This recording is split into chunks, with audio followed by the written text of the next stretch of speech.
Welcome to the Deep Leadership Podcast. Today, I'm joined by Dr. Karuna Ramanathan. Karuna is a transformational leadership expert with nearly 3 decades of experience in supporting senior leaders and organizations through difficult transformations. He is a former naval warship captain from the Republic of Singapore Navy who went on to lead and architect leadership transformation and system-level changes in the Center for Leadership Development. Karuna is currently the principal consultant for KR Consulting, bringing with him deep experience gained from designing and facilitating more than 2,500 company sessions. I am excited to have him on the show to learn more about the importance of transformational leadership. So, Karuna, welcome to the show. John, thank you for having me. And it's really a privilege to be invited to share my thoughts. I mean, each time, this is such a learning experience for me. So I'm really looking forward to this conversation. Thank you. Thank you. And I'm honored to have you on the show because I really think this idea of transformational leadership is critical nowadays. And your perspective, I think, is going to really help me and our listeners come to better understand this and why it's so important. So first of all, let's just get started off with your early career. Now, you, as I mentioned in the introduction, you're a naval warship captain. And how did that influence your approach to transformational leadership and leadership in general? You know, one of the big shifts, and I know we share fairly common backgrounds, but one of the big shifts, and I share this in the work that I do with clients and leaders in the workshops, is the humbling realization that power does not equate influence. Or let me explain this. I mean, I've actually had positions of power, as we all do in warships, and you rise up. And I was privileged enough to be trusted to command 2 warships in the space of the 20 years that I was in the Navy. And that gave, for a while, that meant that you were king. But as the days drew on and as the storms build up, you realize working with your crew that you really have to influence them, and that positional power is only as good as the processes and the procedures on board the ship. To really get them to stay motivated and to be really committed to cause and to stay focused on the mission, you would have to be able to influence them. And that, to me, is that subtle shift between moving from power to influence. And in organizations today, there seems to be a lack of understanding around these areas, and often and not, power is often confused for influence, and it then affects the transformation agenda and the change agenda that we need to be thinking about and getting going, and really unpacking that is so important these days. So I would just say power does not equate influence. We are power gives you position and gives you authority, but influence gets you going, gets work done, gets people moving. And transformational leadership is pretty much that. So I've actually learned that quite bluntly several times. To actually get people moving, the men and women moving, you actually need to be able to influence them. So that's the first frame that I always take away from my experience over the 20 years. Power does not equate influence. Really interesting too, because I know when I meet people throughout my career, they know that I'm ex-military. And so they think that I come from a command and control kind of environment. I think I'm going to lead that way. But as you correctly pointed out, when you're out with a crew out at sea and there's no, the lines are off and you're on your own, it's not about positional power. It's all about influence and knowing your sailors and them knowing you and them knowing what your goals are for the mission and how each person is motivated. I think people are surprised when they learn that a lot of military people like yourself, like myself, learned a lot about leadership. And it wasn't positional power. It wasn't rank on our collar. It was how we dealt with people every day. And I think that's interesting that you had this similar experience that I had. Oh, totally. And it's just, a lot of it's on hindsight, of course, Yeah. And you introspect around where you think you had done well enough and where do you think you'd fallen well short of. And you realize that the impact we have on people is not through the power we have, it's largely through the influence. And so the question now becomes, and as we translate this to organizations and to help all the leaders out there and all the managers out there, are you prepared to be deliberately or intentional about your impact. And when you do that, then you actually grow influence, because the test for influence is not results. The test for influence is how people feel around you. And when they feel well enough around you, then you get the results. And that's really going to be a fundamental shift in the kind of work that we're going to have to be prepared to do. How do you shift people from results to people? The results piece is so obvious and it's necessary. But in transformation work, transformational leadership is not the sole providence of the visionary leader. It now needs to step into the crevices of the organizations. People, managers, project leaders, supervisors, they all have an opportunity to grow their transformational leadership skills. These are influence skills, John. And it really is really going to be the delta. It's going to be the add. It's going to be the plus. So let's talk a little bit about transformational leadership. I know for me, through most of my career, I thought I was a servant leader, because that was the idea that was probably most available in not academic press, but in practitioner books. In servant leadership was very popular, and I thought, well, that's the kind of leader I am, because I care deeply about people.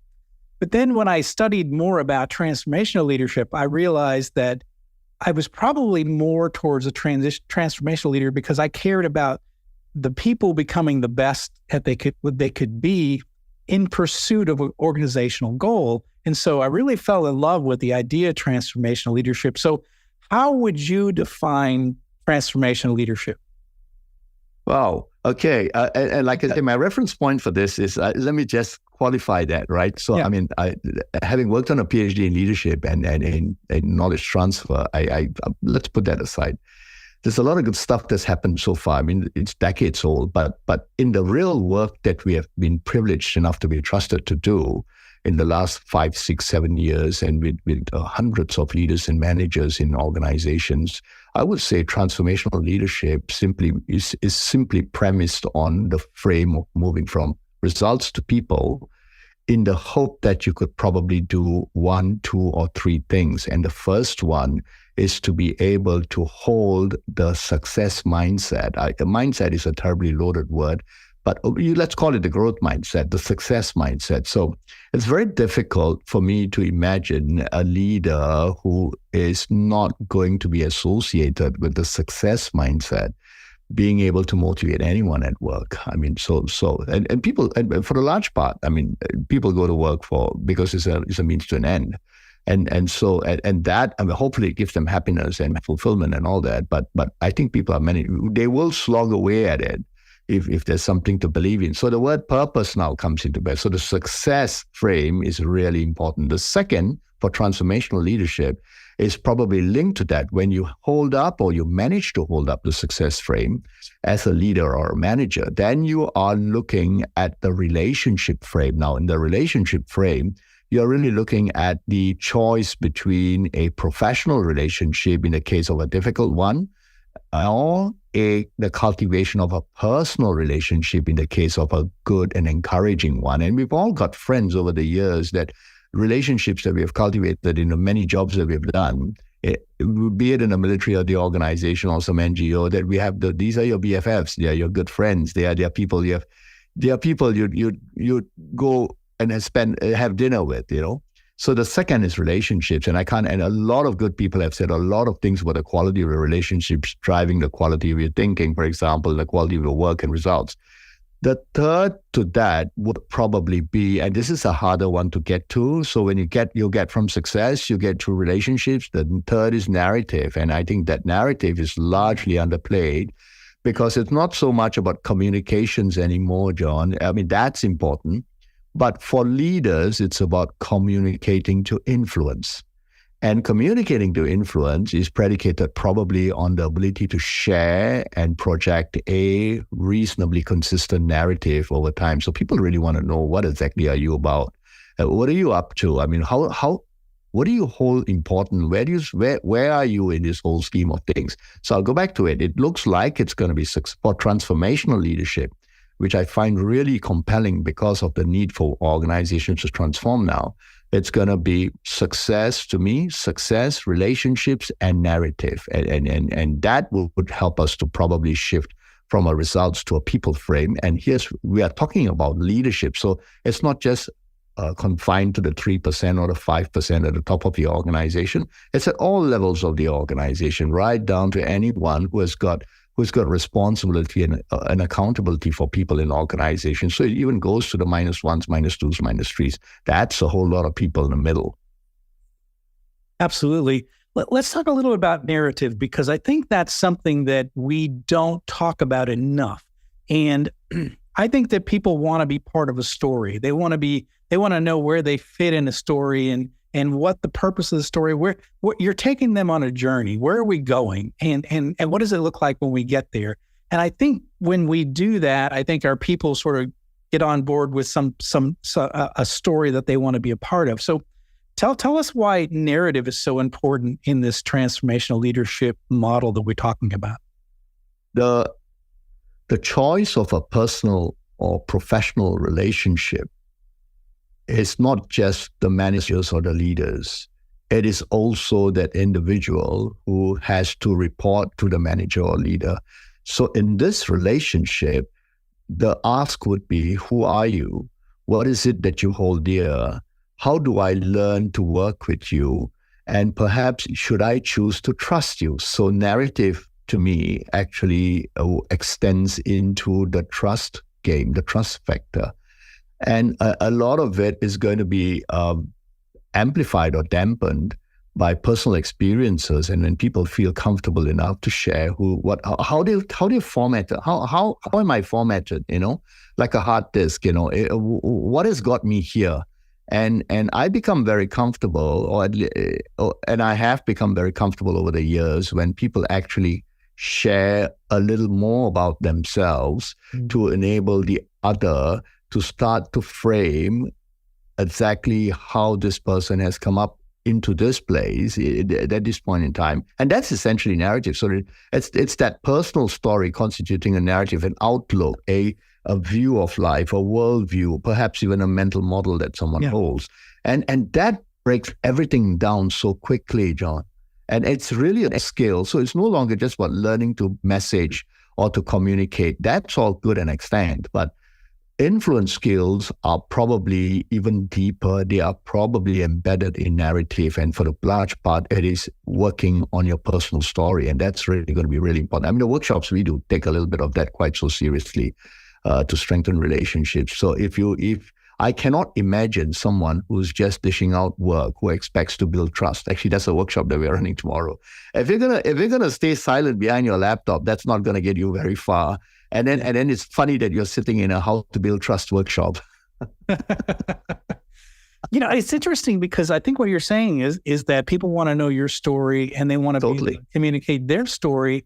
And one of the things that's interesting is that I learned that on these long deployments that I went on, where you stood these long watches with your sailors and you got deep. I mean, we spent 6-hour watches, every day. I would spend 6 hours with the same sailors, and I knew everything about them. I knew all of their girlfriends and their likes, their dislikes, their favorite food, what they looked forward to when they got home.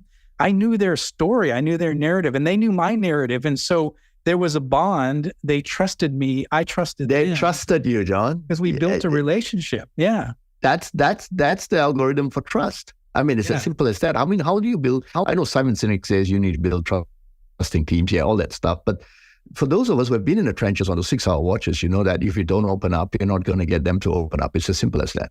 Yeah. And so it's interesting because I learned that. And I remember at my first manufacturing plant that I ran, I was trying to figure out how to do that because I was the general manager. I had a corner office. I had a big factory. How am I going to build those relationships? And I started to do it by spending a lot of time on the shop floor. And I created a program called Fridays on the Floor, where the first Friday of every month, I would spend 4 hours working in a different work center just so I could build a relationship with the team in that work center, and they could get to know me and I could get to know them. But it was about connecting, because what I noticed in that factory was the hourly people were on one side and the salary people were on the other side. And there was a disconnect in the organization. I was trying to bring everybody together, and I did it through narrative, through getting to know people and getting to know me. But it was interesting how the culture changed over time just by having these connecting points, which was interesting. So it's good to hear that this is actually an important part of it, because I found this to be successful in my career. Totally. I mean, when you are ship captain, you have a very visible chair called the captain's chair on the bridge. But if you spend all your time sitting there, then I guess the ship would sail, but I'm not so sure about the quality of the crew. Yeah. But if you got down into the trenches, if you got down to the cable party, if you got down to the engine room, and if you made yourself available, those touch points are really important. Now, let's fast forward that to organizational life. If the CEO is going to sit in his office and he's going to be protected by 2 secretaries or personal assistants, that actually speaks volumes of the culture of the organization. So I tell senior leaders that, your problem is you are being watched all the time. And the brain actually concludes really quickly. I mean, that's all the neuroscience research as to how we prejudge people, right? So if we had a CEO standing in a lift lobby and is non-communicative, or it's on his text because he or she has to deal with something very important, that's not the view of the 3 other people or 5 other people around waiting in the lift. This is not a friendly person. I am not so sure. I better be on my guard the next time I have to say something in a meeting, because I'm not so sure. And so, but if the CEO is aware of that, and that awareness actually allows him to or her to actually use that opportunity to take that 3-minute touch point. And a lot of good people have said a lot of things about this, but we learned this on board ships because we really had to trust people in order for us to go to bed peacefully. I mean, there's no way you could not sleep after 1 or 2 days. And I think the greatest test of trust is your ability to put your life in someone else's hands while you shut eye for a couple of hours. And that has been such a humbling experience. I mean, when I share these stories in my life, in the leadership workshops that I do with managers, they just light up, because it's actually, you have a choice. How much are you willing to trust others in order to help them trust you? Yes. Yeah. Yes. It's really, that's really essential. And I think the idea that you're putting you're literally putting your life in someone else's hands. But that's what we did. And that's the ultimate level of trust, right? When the captain goes to bed at night and he puts his captain's night orders out, and I'm the officer of deck as a 23-year-old, I've got the ship and he's asleep, and he better trust me. And so, he does. He did. But he developed me, but he worked to make sure that I was competent, so that, he developed me to be competent so that he could go to sleep at night. And that's part of it too, is developing your people to be able to be competent, to be able to trust, to be trustworthy. Totally. And it's very, very understated and undervalued. And it has been these seemingly abstract fairy tale story concepts have actually been part of another world for a long time, until quite recently. But I think post-pandemic, we are now seeing, and it's something that we chatted about briefly just before we started to get on the show. What we're seeing in this side of the world is forced change instead of planned change. A lot of the organizational development concepts, and some of them are beautiful constructs and models, are actually built around planned change, which means you do a diagnosis and then you ask the leadership and then you work with them. But a lot of organizations are increasingly finding themselves in forced change for reasons of survival, some just because of the opportunities for growth. There's a whole digital transformation agenda still going on, and there's a lot being written about lots of stuff. And now AI is actually imploding, So basically, you have to deal with forced change. And in forced change, you're going to have to do this a lot faster, a lot more at all levels. And I think there's a Center for Creative Leadership report that just got put up on LinkedIn. I think that actually amplifies this. It actually says that, you need to scale it quickly. So the question on the table is, how do you find effective ways for leaders and managers, particularly managers who actually, if the leaders are at 5%, the managers middle managers are probably the 20 or 30%. And there's no way a training budget is going to be able to drag everyone through quite successfully. Conversion programs. You're going to have to DIY this. You're going to have to activate this. So I take this belief that transformational leadership is actually in us. Because I mean, just imagine this, John, for a moment. I mean, like if I was going to move away, if I from Singapore, if I was going to go away and work in the United States with my family, as I've done in Australia, I was actually on exchange service with the Australian Navy 25 years ago. It was an amazing experience for 2 years. You are necessarily a transformational leader. You actually have to deal with yourself moving from one state to the other, from one shift to the other, from one frame to the other. You're going to have to deal with how you rethink your skill sets, and you actually are going to have to stay relevant in a new situation, in a new context. So I think we have that reset switch in us for the most part, and it's about helping our leaders and managers activate that, moving from results to influence, on the promise that if they work on your influence, you should, over a certain or longer term, see better results. I think what you're saying, and I think it's really important, is that it used to be a time when we would, like the John Cotter change model, we would have one change program, and we would announce it. We would get the team on board, and we would go through the whole thing, and we would sustain the change, and that was great, and I think even earlier in my career, we were doing one change a year maybe. But it seems like now is that we're doing many different planned changes, and on top of forced changes that are coming from our external environment. Like you said, like technology changes. We've had the COVID pandemic. We've had supply chain crisis. We've had economic downturns. All these things have forced us to be able to we have to be able to deal with those changes, external changes. And so part of it is, in my mind, is not so much about leading change now. It's about building a team that can deal with continuous change. It's almost like the idea that we have to build a resiliency within our organization to be able to handle anything that might come down the path, that we know we can trust each other to move in a certain direction when the external environment affects us. It's not like the old days where you could sort of plan these things out. At least that's the way I'm feeling these days lately.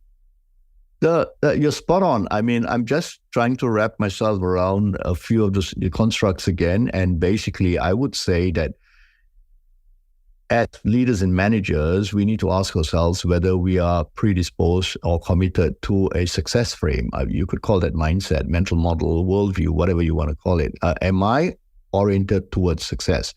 Because chances are, if I'm not, then it's going to be very hard to motivate enough people to lead them into that frame. And most people come to work for success. I mean, happiness aside. Okay. The second is, let's recap. If people believe that I am in the success frame and is really good, is a good leader or manager to work with, then the question is, am I also committed to building relationships? Now, that's where we have choices, right? How much of it you want to do, whether you want to keep, because the point about being at work is unlike home. Happiness is based on choice relationships.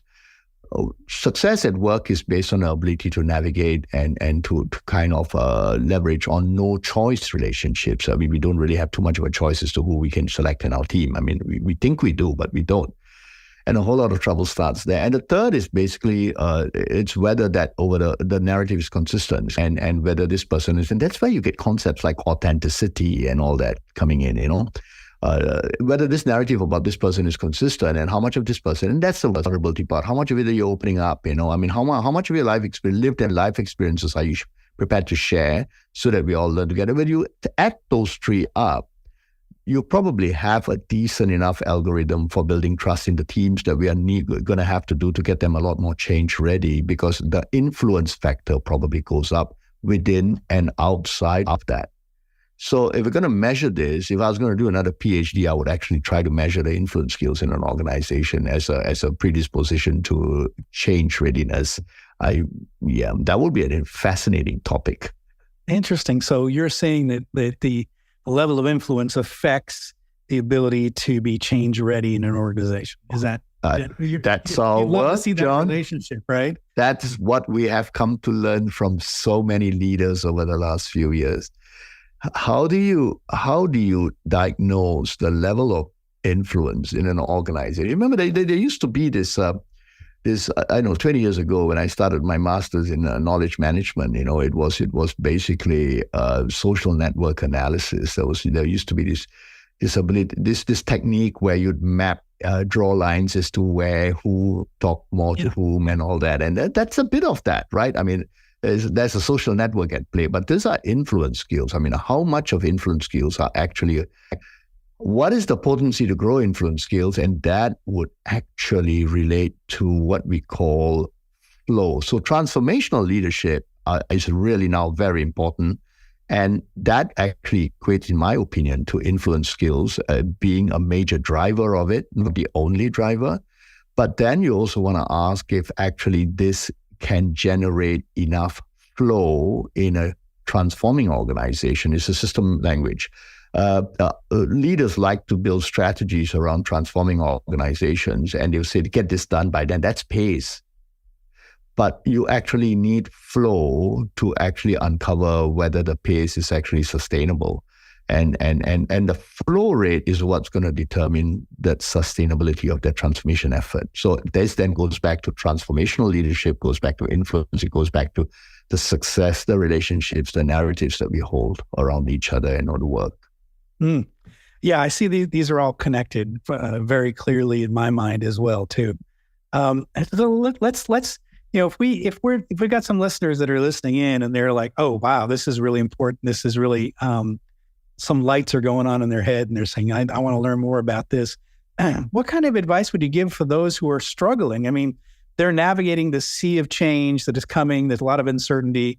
They may have heard about transformational leadership. They may have heard of some of the things that we're talking about today. What advice would you give them to get started? Where should they focus their attention? How can they get their hands wrapped around this concept of transformational leadership? Well, it'll be coached. So I've been coaching for years. So that it all boils down perhaps to who would you choose to be? Who do I choose to be? That a lot of that gets caught in the abstract, existential meaning and purpose of life and all that. But let's just move away from that a bit and let's just make it a little simpler. Who do I choose to be at work? And if I believe that I can choose to be successful, then the question would be, how might I set myself up for that success? And then that might actually extend into how might I better cope, adapt, and learn faster than others at work. I say this in my work with leaders and managers. Happiness depends on the people around you at home. I mean, if they're not happy at home, you can't possibly be happy. Yeah, I'm happy. My wife's not happy. My children are not happy. But I'm happy. That's pretty difficult to kind of stomach, right? So happiness depends on people around you. Success solely depends on your ability to influence. It's solely, I mean, it used to be your position as a manifestation of how well you're doing, but it now is influence. And we can run, and we do this in organizations. Who is the most influential person in this organization? Of course, the CEO's name does come up, but if you ask people in the organization to actually run, to pick three names, one of it might be the CEO, the other two names, maybe sometimes it's the boss. But the immediate boss. But sometimes you get some really strange names coming up: Thomas, Peter, Anthony, Samantha. Yeah. And after a while, the same people say that. I mean, there's a lot of people saying Samantha is really influential. Who is Samantha? That's exactly my point. Yes. So you can, if you are successful, influential, you are going to have a far better life ahead of you at work in the years ahead, given all the changes taken out. So to go back to the words, how do you better cope? How do you better adapt? How do you better learn? And that actually might be a working definition for rethinking transformational leadership, because it's not there for just the CEO. It is for everyone now. It's a switch we need to find. I love that. Find that switch, flip that switch. That's really important. This is great. Karuna, what final message would you like to leave with our listeners? So, okay, let's go back to influence, right? So basically, if you go back to influence, and then influence is basically how the test of influence is how people feel around you. Yes. But the problem with that is it actually erodes or it cancels out very quickly if you're not able to respect others. And so it goes back to the fundamental leadership belief of respect. It is in us. It is in all of us. Most of us were brought up well enough to understand that. And that should actually help us to locate our switch. Do I respect others enough at work as I do at home? And if that's the case, then empathy becomes something that I can practice. And when empathy is practiced, humility might actually be observed. And when you get there, that's already a jump up in your influence skill set, your influence set of practices. So that's something that everyone can probably get onto or hook onto a lot faster. Who do I choose to be at work? And should I then actually start remembering that I am capable of respecting everyone because it's the right thing to do? Wow. Some powerful words of advice. Leaders, hope you got that all in, because I know I did. Who do you choose to be at work? That's a great idea, great concept, the idea of respect, empathy, and humility falls into there as well. And this idea of influence being very much essential to transformational leadership. Such an important message. Karuna, how can people find out more about you, your company, and any resources you have that they could learn more about these concepts? Well, I mean, every time I do this podcast, I just put it out there. I mean, if you need to get to me, if you have a question, if you have, I'm not very good at responding to emails immediately, but I will get to you back. So you can reach me at Karuna, Karuna @krk.sg. On LinkedIn, you'll find me there, and you'll find a lot of. I think I regularly post my thoughts on LinkedIn as well, so as do many other good people. And I think there's a wealth of information there and knowledge, so you could actually see a lot about me there. It's www.krk.sg for kind of the background on the work we do with our team of associates in Singapore. And we do have a US associate as well. He's actually out of North Carolina. So it's actually quite close to where you are, John. But and he's on ethical leadership. I mean, Joe's been someone that we've worked with for years.